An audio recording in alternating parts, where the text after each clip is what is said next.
Take a look around you. Your phone, your laptop, your headphones, your television, even the chair you're sitting on right now. There's a surprisingly high chance that all of these products have one thing in common. They were made in China. For more than 3 decades, China has been the undisputed factory of the world. It built the largest manufacturing machine in human history. A machine so powerful that entire industries became dependent on it. Need smartphones? China. Need solar panels?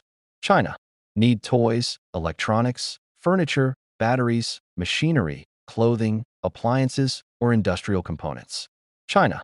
At one point, it seemed impossible to imagine a world economy without Chinese factories.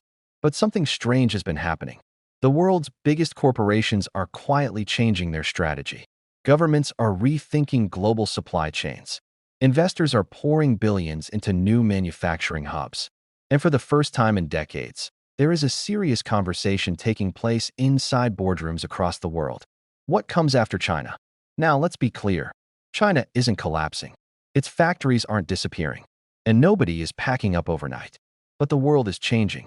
The trade routes that shaped globalization are being redrawn. The economic assumptions of the last 30 years are being challenged. And one country keeps appearing in this conversation. A country with over 1.4 billion people. A country growing faster than most major economies. A country determined to become the next manufacturing superpower. India. But before we can understand why India is attracting so much attention, we first need to understand something much bigger. How did China become so dominant in the first place? Because what China achieved wasn't normal. It wasn't inevitable. And it certainly wasn't easy. In fact, if you had visited China just 50 years ago, you probably would have never predicted what was about to happen. Today, when people think of China, they imagine skyscrapers, high-speed rail, technology companies, modern ports, and giant factories.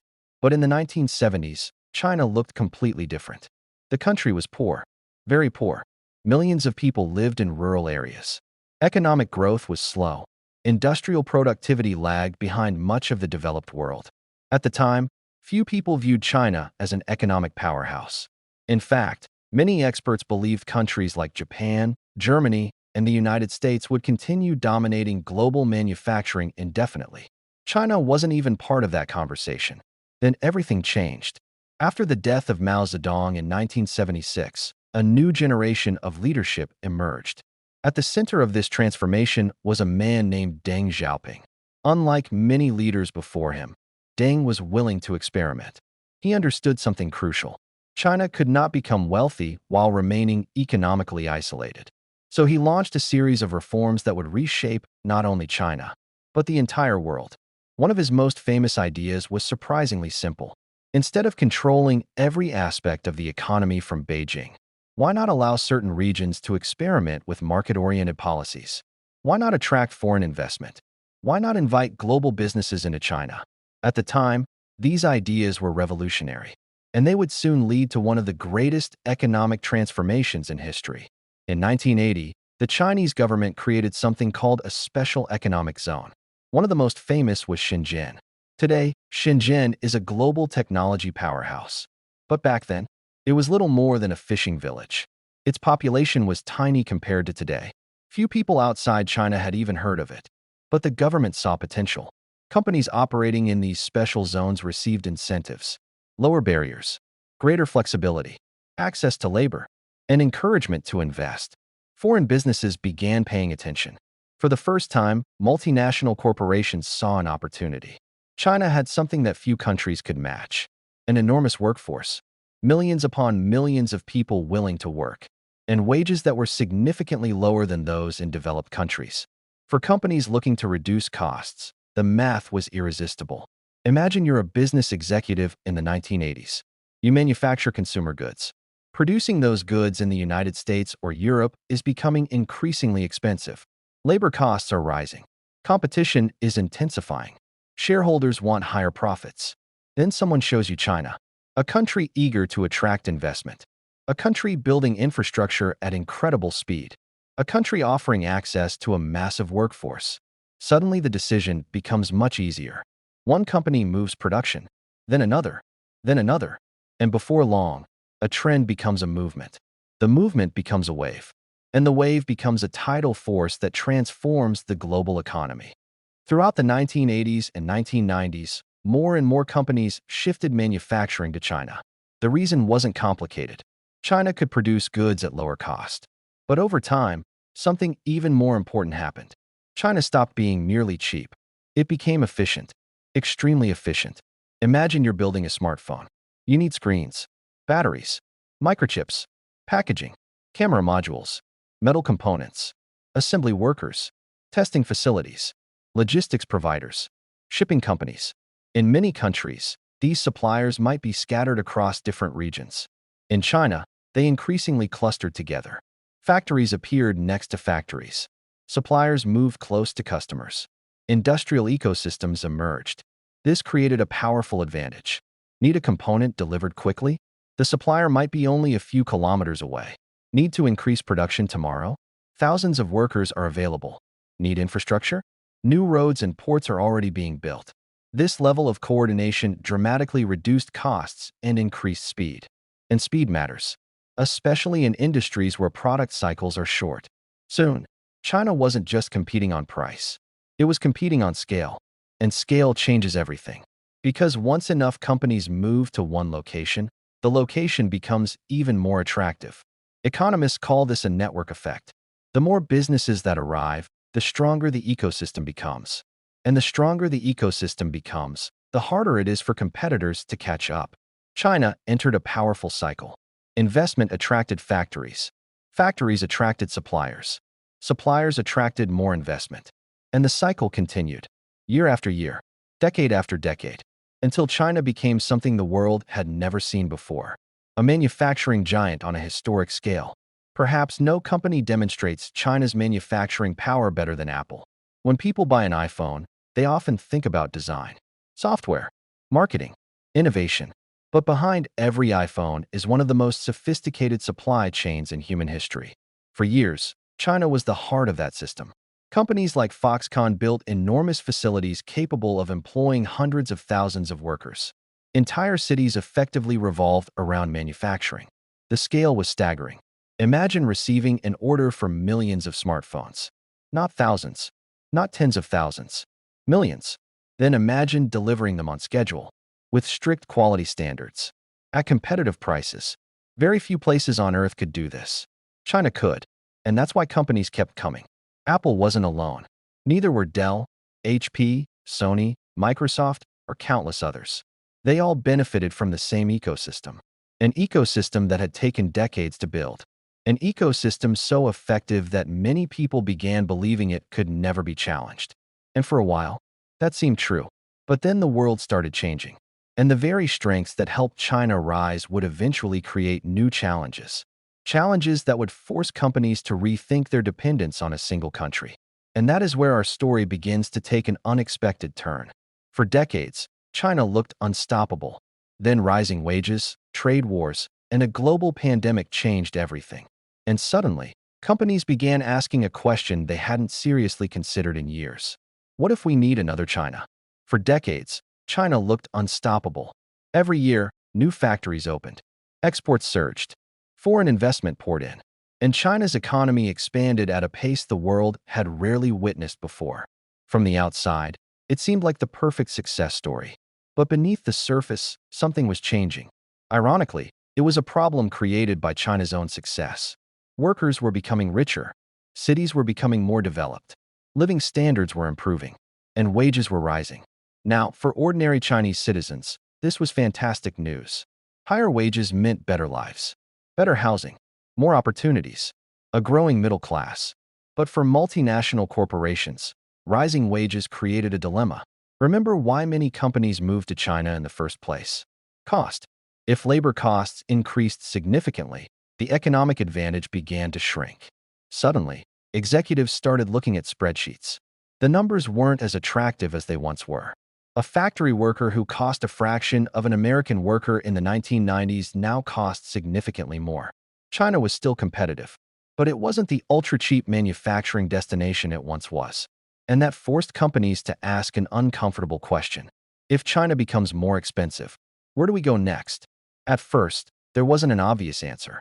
Because even though wages were rising, China still offered something incredibly valuable: scale, infrastructure, efficiency, a complete manufacturing ecosystem. No country could replicate that overnight. So most businesses stayed. But then a second problem appeared, one that was much bigger than labor costs, a problem that would shake the foundations of global trade. In 2018, tensions between the United States and China escalated dramatically. What began as trade disagreements evolved into something much larger: a battle over economic influence, technology, national security, and the future balance of global power. Tariffs were imposed. Billions of dollars worth of goods became more expensive. Businesses suddenly faced uncertainty. Imagine you're running a company that manufactures products in China and sells them in America. One day your business model works perfectly. The next day tariffs increase your costs. Then new regulations appear. Then political tensions escalate. You don't know what happens next. That's a nightmare scenario for executives. Businesses hate uncertainty. They can handle higher costs. They can handle competition. But uncertainty? That's much harder. Because uncertainty makes planning difficult. And planning is everything in manufacturing. A factory isn't built overnight. Supply chains aren't redesigned in a month. These are decisions that take years, sometimes decades. As tensions between Washington and Beijing intensified, companies began considering alternatives, not because they wanted to leave China entirely, but because they wanted insurance, a backup plan, a second manufacturing base, a safety net. And that's when a phrase started appearing everywhere in business circles: China plus one. The idea was simple: keep manufacturing in China, but add another country. Reduce risk, increase flexibility, avoid becoming dependent on a single location. At first, it sounded like a minor adjustment. In reality, it marked the beginning of one of the biggest shifts in global manufacturing strategy in decades. And then something happened that accelerated the process far beyond anyone's expectations. COVID-19. The COVID pandemic exposed weaknesses in the global economy that many people didn't even realize existed. For years, supply chains had been optimized for efficiency. Companies wanted products manufactured as cheaply and quickly as possible. The system worked beautifully, until it didn't. Factories shut down. Ports slowed. Transportation networks became overwhelmed. Container shortages emerged. Production delays spread across industries. And suddenly, businesses around the world found themselves facing the same problem. They couldn't get the products they needed. Automakers couldn't get components. Retailers couldn't get inventory. Technology companies couldn't get parts. Consumers experienced shortages. Prices increased. Delivery times exploded. For the first time in decades, executives witnessed the danger of concentrating too much production in one place. A disruption in one region created consequences across the entire world. The lesson was impossible to ignore.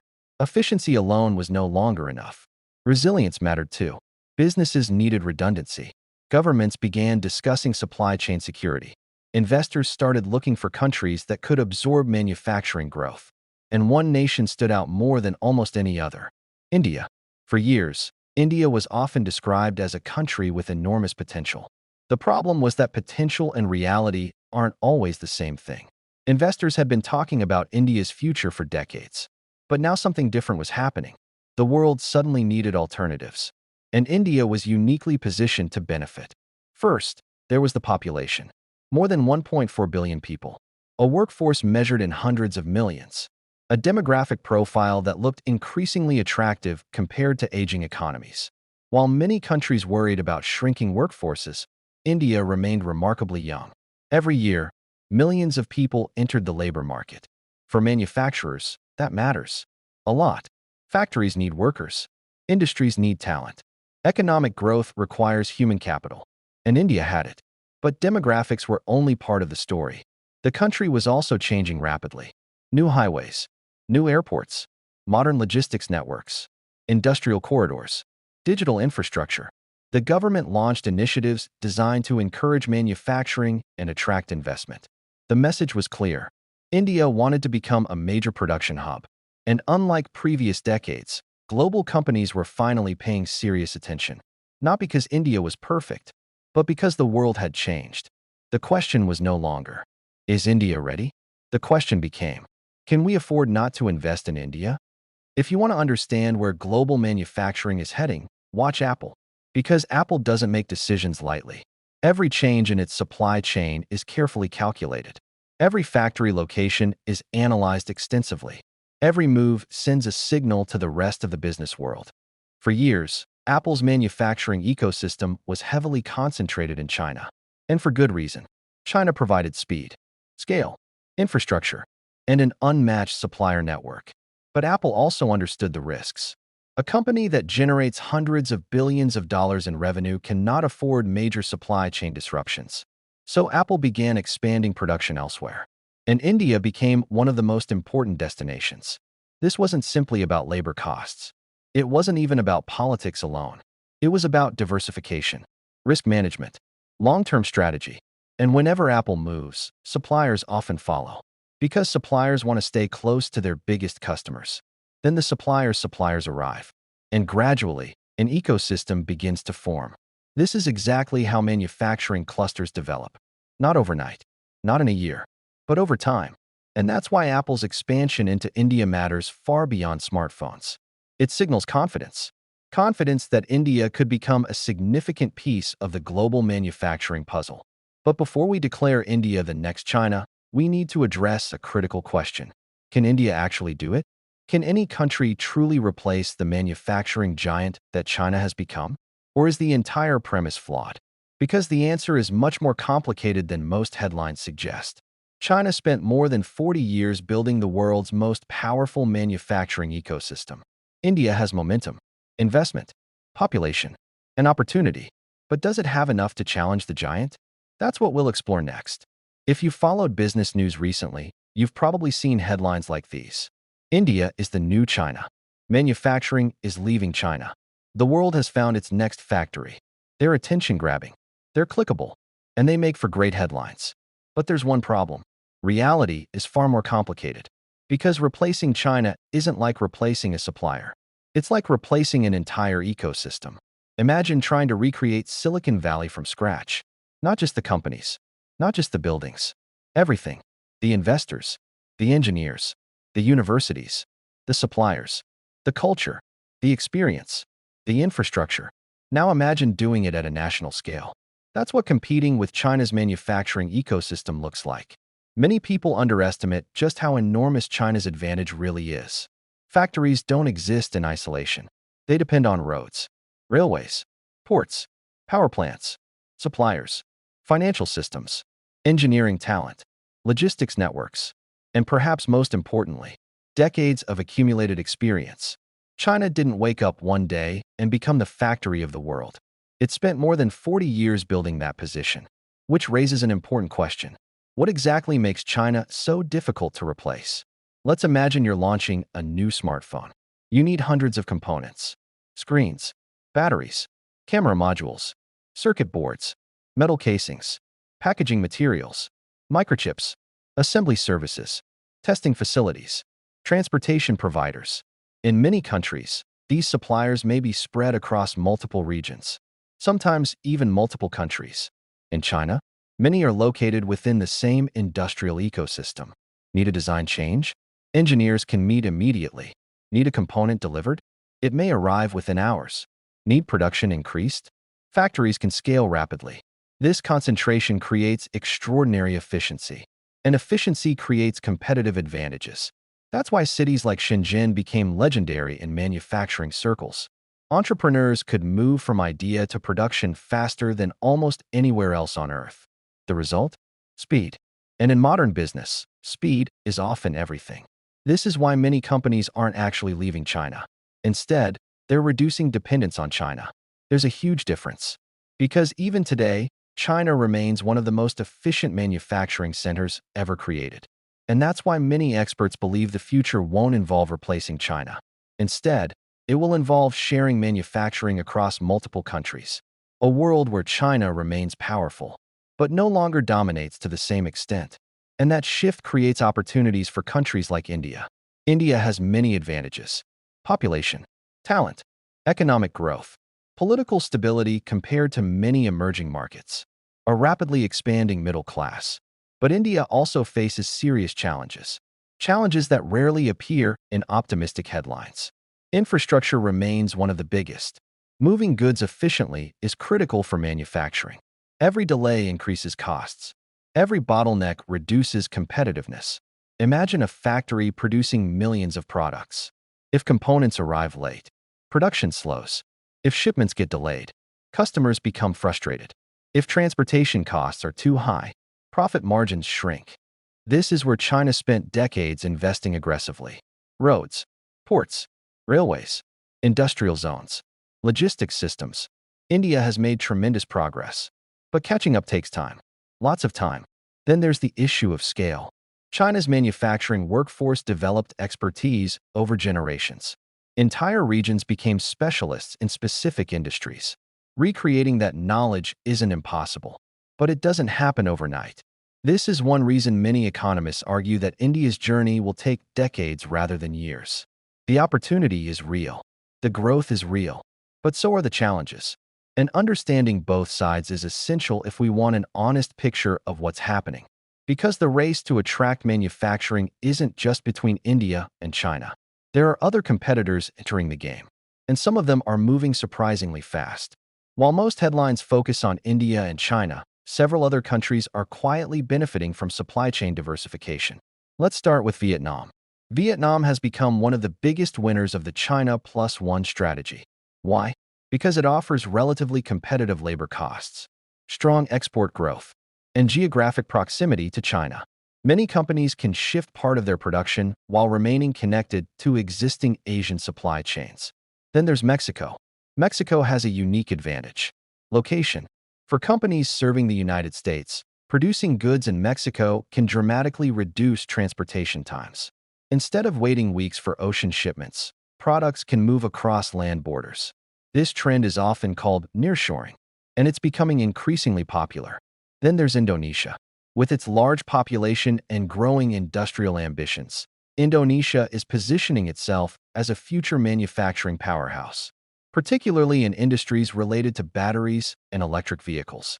Together, these countries reveal something important. The future may not belong to a single replacement for China. Instead, manufacturing could become more distributed, more diversified, more regional, and that would represent one of the biggest shifts in globalization since the 1990s. For decades, globalization followed a simple principle: efficiency above everything else. Companies concentrated production wherever costs were lowest. That strategy created incredible economic growth, but it also created vulnerabilities. COVID exposed those vulnerabilities. Geopolitical tensions exposed them. Trade disputes exposed them. And businesses learned an important lesson. The cheapest option isn't always the safest option. Today, resilience matters. Flexibility matters. Diversification matters. Companies increasingly want multiple supply chains, multiple manufacturing hubs, multiple options. This doesn't mean globalization is ending. Far from it. Global trade remains essential. But the shape of globalization is changing. Instead of one dominant factory serving the world, we may see several major manufacturing centers sharing the load. China, India, Vietnam, Mexico, Indonesia, and others, each serving different markets, different industries, different strategic purposes. In many ways, we're witnessing the next chapter of globalization being written in real time. And the decisions being made today could influence the global economy for decades. When people discuss manufacturing, they often focus on companies: Apple, Tesla, Samsung, Foxconn. But the biggest impact isn't on corporations. It's on people. Manufacturing creates jobs. Jobs create income. Income creates spending. Spending creates economic growth. Entire cities can be transformed by industrial development. Infrastructure improves. Education expands. Living standards rise. This is one reason countries compete so aggressively for investment. Because manufacturing isn't just about exports. It's about development. It's about opportunity. It's about lifting millions of people into the middle class. China experienced this transformation on an unprecedented scale. Now other countries hope to do the same. And among them, India stands out as perhaps the most ambitious. The stakes are enormous. Because whoever captures the next wave of manufacturing growth could shape the economic landscape of the 21st century. So, is India replacing China? Not exactly. At least not today. And probably not tomorrow. China remains one of the most powerful manufacturing nations in human history. Its infrastructure, its supply chains, its industrial expertise, its scale, these advantages remain extraordinary. But something important is changing. For the first time in decades, companies are building alternatives. Governments are encouraging diversification. Investors are spreading capital across multiple countries. And India is emerging as one of the biggest beneficiaries. Perhaps the better question isn't, will India replace China? Perhaps the real question is, what happens when the world no longer relies on a single factory? Because that's the future that appears to be taking shape. A future where manufacturing is distributed across multiple countries. A future where resilience matters as much as efficiency. A future where India plays a far larger role than it did in the past. The story isn't about China's fall. It's about the rise of new competitors. It's about the reshaping of global trade. It's about one of the largest economic transitions of our lifetime. And the outcome remains uncertain. But one thing is clear. The race has already begun. And the winners could define the next generation of economic power. Factories, ports, cargo ships, cities expanding, workers building products that will travel across the world. The next factory of the world may not be one country. It may be many, but among all the contenders, India is making the strongest case that its moment has finally arrived. If China defined the last 30 years of globalization, which country will define the next 30? Comment below. Like the video if you enjoyed it. Subscribe for more deep dives into business, finance, and geopolitics. And I'll see you in the next one.